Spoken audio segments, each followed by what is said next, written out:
முதிர்கண்ணி தொடரை பற்றிய உங்கள் கருத்துக்கள் வரவேற்கப்படுகின்றன. நான் உங்க மதன். என்ன பிடிச்சவங்க மறக்காம லைக் பண்ணுங்க. உங்களுக்கு ரொம்ப ரொம்ப பிடிச்சவங்களுக்கு மறக்காம ஷேர் பண்ணுங்க. முதிர்கண்ணியின் புதிய அத்தியாயம், புதிய அவதாரம், புதிய தொடக்கம்.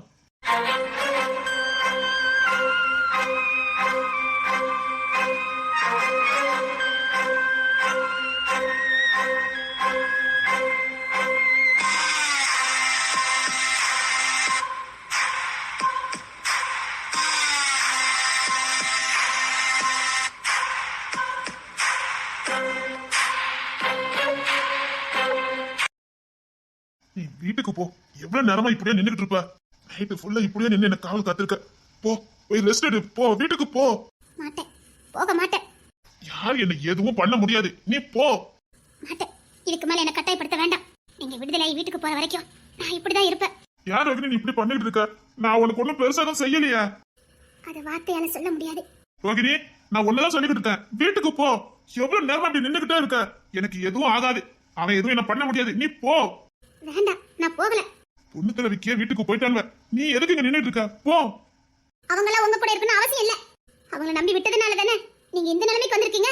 இனி யாரையும் நம்ப போறது இல்ல. நான் இவன் என் மேல இவ்வளவு பாசமா இருக்கா? நம்ம ரெண்டு நேத்து தானே ஃப்ரெண்ட் ஆகணும். அதுக்குள்ள இவ்வளவு பாசம் வச்சிருக்கா? ஆமா, நேத்து தான் ஃப்ரெண்ட் ஆனோம். அதான் இவ்வளவு பாசம். நீங்க கொஞ்சம் ரெஸ்ட் எடுங்க. பெட்ஷீட் ஏதாவது வாங்கிட்டு வரட்டுமா? அதெல்லாம் வேண்டாம். எனக்கு ஒண்ணும் செய்யல. எனக்கு நீ நிக்கிறதா மனசு வலிக்குது. என்னால நீ நின்னுட்டு இருக்கிய, அதான் என்னால தாங்க முடியல. அதெல்லாம் ஒண்ணு இல்ல.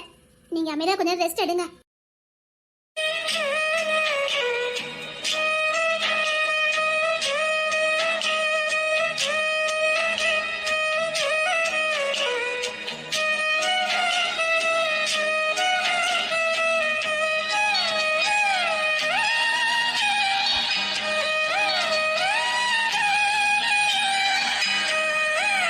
ரோகிணி, ஏதாவது வேணுமா? ஏதாவது வாங்கிட்டு வரட்டுமா? வேண்டாம். சரி, கொஞ்ச நேரம் ரெஸ்ட் எடுங்க. சரி. விக்ரம், எதுடா? அண்ணே, அண்ணே தான் சொல்றேன். எது அண்ணே? நான் அக்யூஸ்ட். எவன்டா சொன்னது? எது அண்ணே?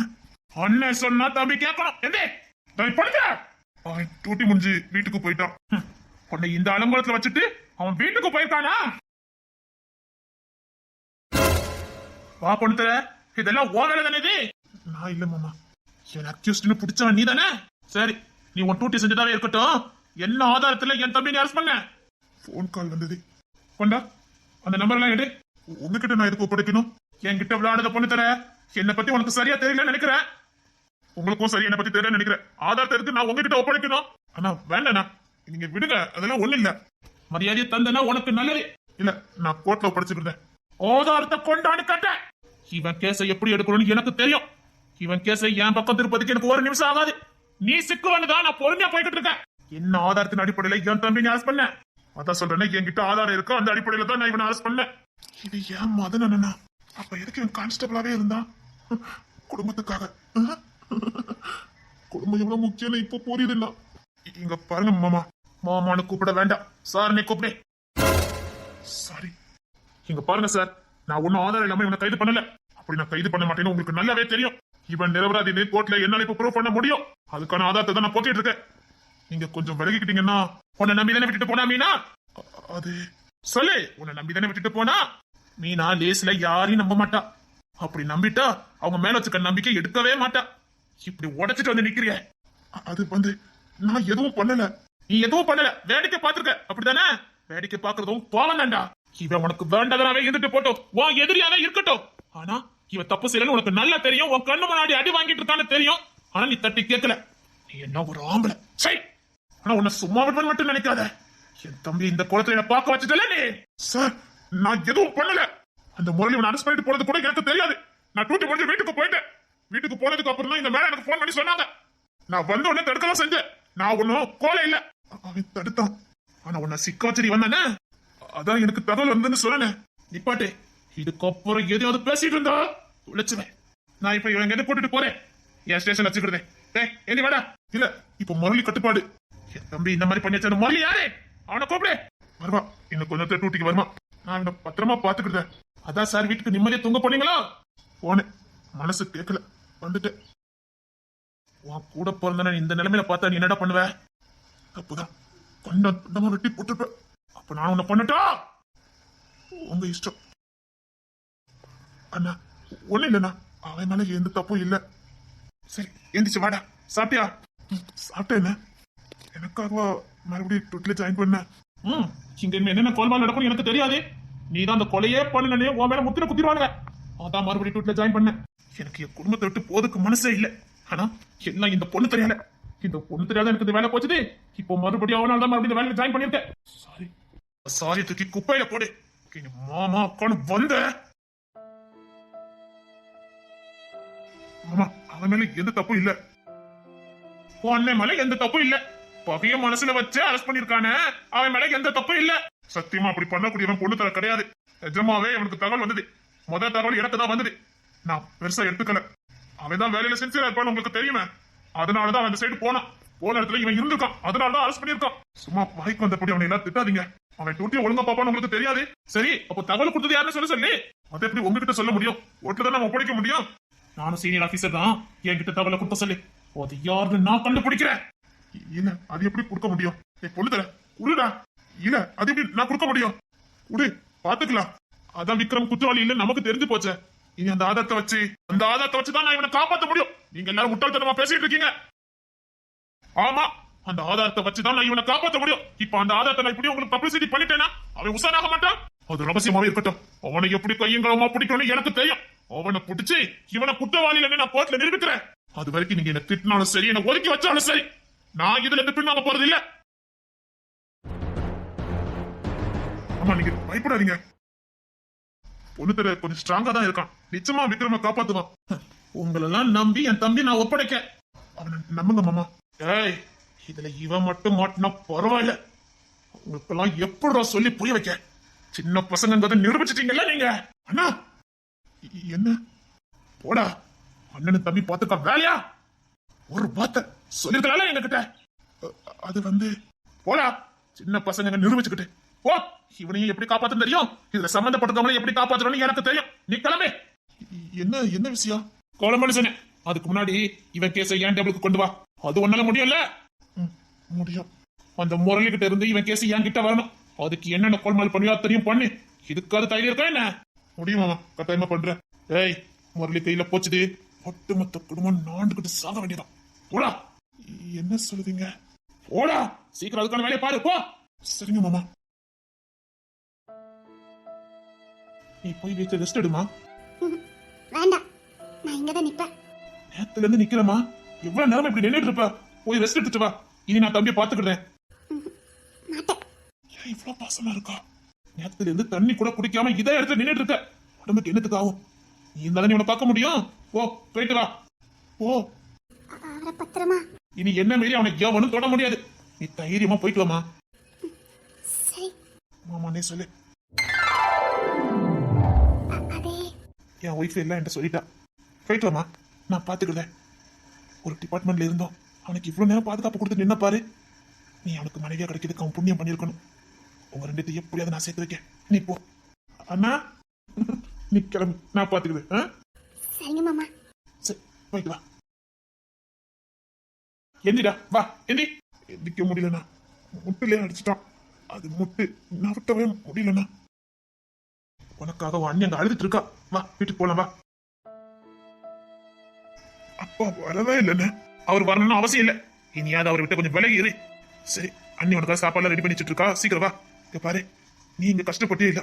அவங்க புழுவா துடிச்சுக்கிட்டு இருக்கா. அழுது மயக்க நிலைக்கு போயிட்டா. அவ பாசக்காரிடா, உன் மேல பாசம் வச்சிருக்கா. புள்ள மாதிரி நினைக்க. ஏன்டா பம்பத்துக்கு போகாம இருக்கலாம்ல? சாரிடா. சரி, வா போலாம். எப்படி நான் ஸ்டேஷன்ல இருந்தேன், ஜாமீன் கேட்டிருக்கேன், கிடைச்சிட்டு வா. கூட்டு போதான் வந்தேன். வா. சரிங்க. இந்த பரவசம் என்னாடும் நெஞ்சில் தீராமல் இங்கே வாழுவேன். கடவுள் தந்த அழகிய வாழ்வு உலகம் முழுதும் அவரது வீடு. கண்கள் மூடியே வாழ்த்து பாடு. எதை நாம் இங்கு கொண்டு வந்தோம், எதை நாம் அங்கு கொண்டு செல்வோம். பூமியின் வாழ்க்கையை அன்பில் வாழ்ந்து விடை பெறுவோம். அம்மா என்னடா எது நடந்தாலும் நல்லதுக்கு தானே. எனக்கு இப்படி நடக்காம இருந்திருந்தா நீ இப்படி வந்திருப்பியா இல்ல என்ன இப்படி தூக்கிதான் சமைப்பியா? ரொம்ப நாள் ஆசைப்பட்டேன்னு உன்கிட்ட வந்து நிக்கணும், உன்னை தொட்டு பார்க்கணும்னு ஆசைப்பட்டேன்னு. ஏய், உன்னை தொட்டு பார்க்கறதுக்கு ஆசையா இருந்தது என்ன? பிறந்ததுல இருந்து உன் பக்கத்துல கூட நான் நின்னது கிடையாது. என் அண்ணன் உடம்ப தொட்டு பார்க்கணும்னு ஆசைப்பட்டேன்னு. டேய், ஏன்டா அண்ணன்கிட்ட வந்திருக்கலாம்ல? பயம் பயம் பாவி பையனை கொல்லலாம் பார்த்தேன். தெரியும்டா, எல்லாம் எனக்கு தெரியும். நீ என்ன கொல்லதுக்கு என் ஊருக்கே வந்தேன்னு எனக்கு தெரியும். அப்பவே உன் கையால அடிச்சிருக்கலாம். நீ என் தம்பிடா. எனக்கு அப்புறம் எத்தனை வருஷம் கழிச்சு பிறந்து 10-20 வருஷம் டிஃபரெண்ட் இருக்காது நம்ம ரெண்டு இருக்கோம். இருக்கும்னு எனக்கு புள்ள மாதிரிடா நீ. எனக்கு ஒரு தம்பி இருக்கானே, எங்க அப்பா என்ன மறைச்சிட்டான்டா. அண்ணா சரி வா வீட்டுக்கு போலாம். அண்ணன் உன்னை இப்படி தூக்கிட்டே போறேன். நீ பிறந்ததுல நான் தூக்கவே இல்லைல்ல, வா இப்படியே தூக்கிட்டு போறேன். நீ மறுபடியும் என் கொண்டு பெர்சிஸ்ட் ஆயிட்டியா? ஆமா, அண்ணி ஆர்டரு, இதுல நீங்க சேர்ந்தே ஆகணும், தம்பியை காப்பாத்தியே ஆகணும்னு ஆர்டர் போட்டா. அவளை மீறி நான் எதுவும் பண்ண மாட்டேன்டா. என் உலகம், என் சந்தோஷம் எல்லாமே அவதான். நமக்காக வாழ்றவங்க கடவுள் மாதிரி. கடவுள்கிட்ட கேட்டாதான் கிடைக்கும். நமக்கு கேட்காமலே கொடுக்கறதே நம்மளை நேசிக்கிறவங்க மட்டும்தான்டா. நமக்காக வாழ்றவங்க மட்டும்தான். அந்த விதத்துல நான் ரொம்ப அதிர்ஷ்டக்காரன். என் மனைவி எனக்கு கடவுள் மாதிரி. உண்மைதானே, நீ ரொம்ப அதிர்ஷ்டக்காரன். அண்ணிய பத்தி எனக்கு தெரியும்ண்ணா. அவ உனக்கு சோறு விட்டும் போது நான் பார்த்தேன்டா. அண்ணா பார்த்தேன். சரி வா வீட்டுக்கு போயிட்டு நல்லா குடிச்சிட்டு சாப்பிடலாம் வா. அந்த வீட்டுல இருக்கவங்க ரொம்ப நல்லவங்கடா. நீ தப்பா நினைச்சுக்கிட்டு இருக்க. அவங்க எல்லாம் மனசாட்சி உள்ளவங்க. அவங்க மனுஷங்க, அதை புரிஞ்சுக்க வா. அங்க உனக்காக எல்லாரும் காத்துக்கிட்டு இருக்காங்க வா. இன்னைக்கு வீட்டுக்கு வரட்டும். படிச்சு சொல்லிருக்கேன்.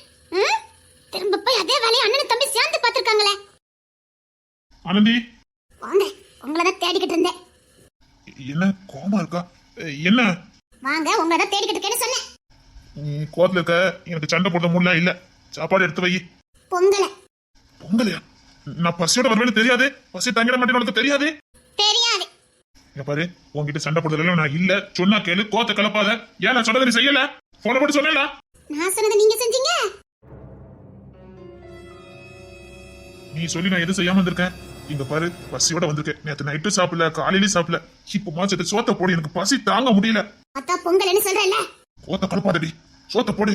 அத்தா இல்லன்னு சொல்றேன்ல. வேண்டாம் கோத்த கலப்பாத. சரி, ஒரு சோறு வேண்டாம், நீயும் வேண்டாம், நான் போறேன்.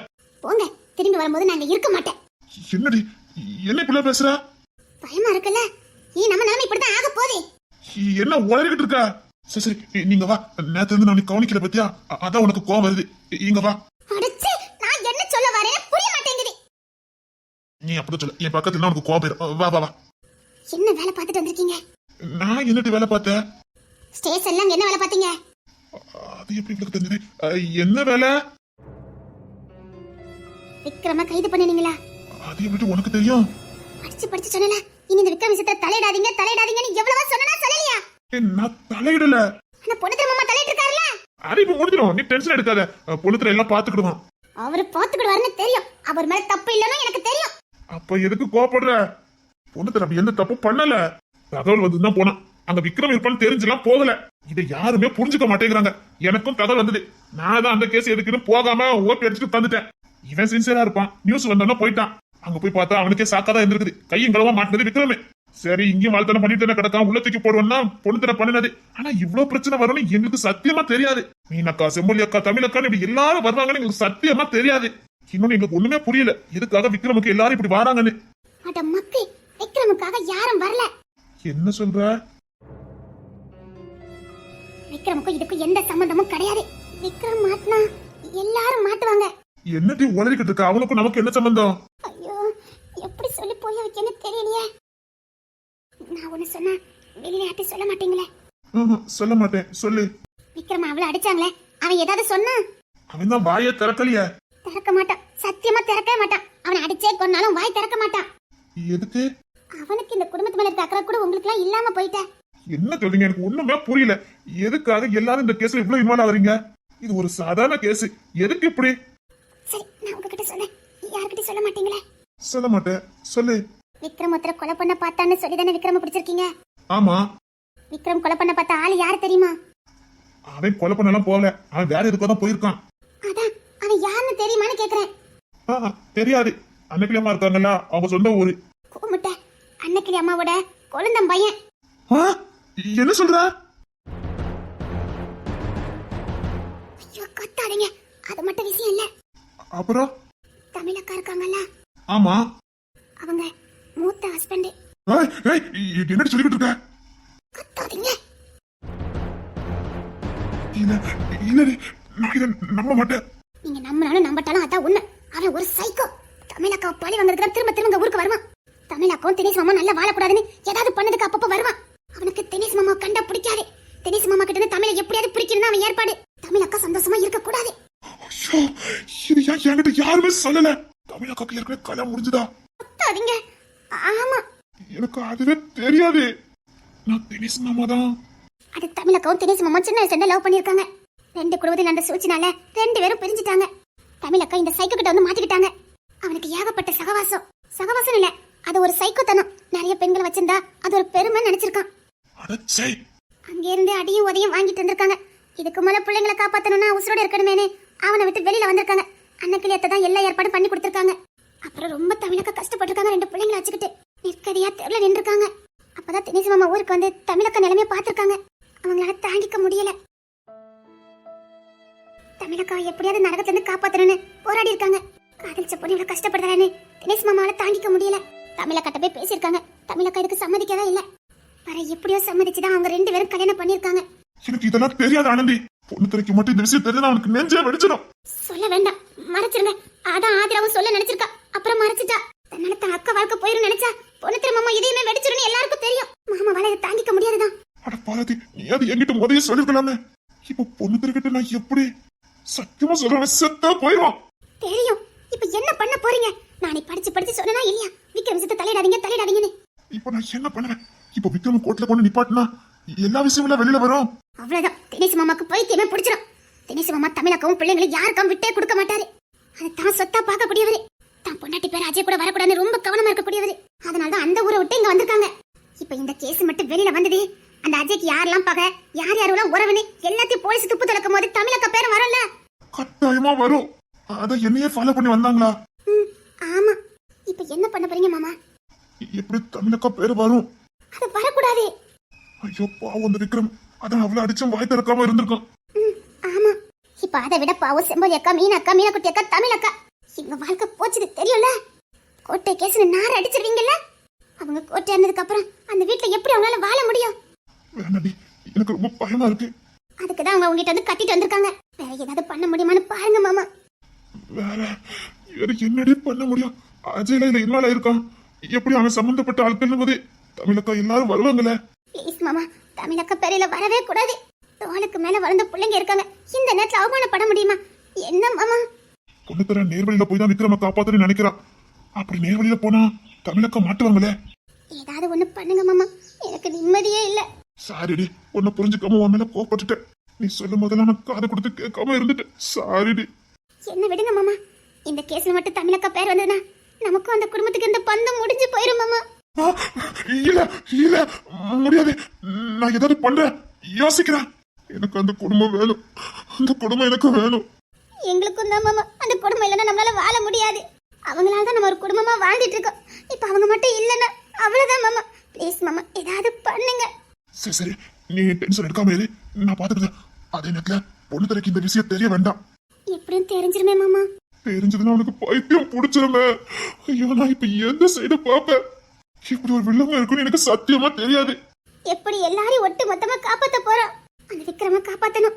அவன் சத்தியமா வாய் திறக்க மாட்டான். அவன் வாய் திறக்கலனா அவன் தான் கொலை பண்ண போனான்னு ப்ரூஃப் ஆயிரும். பாவம், அநியாயமா அவனை எங்க நம்ம பலியாட ஆக்கணும்.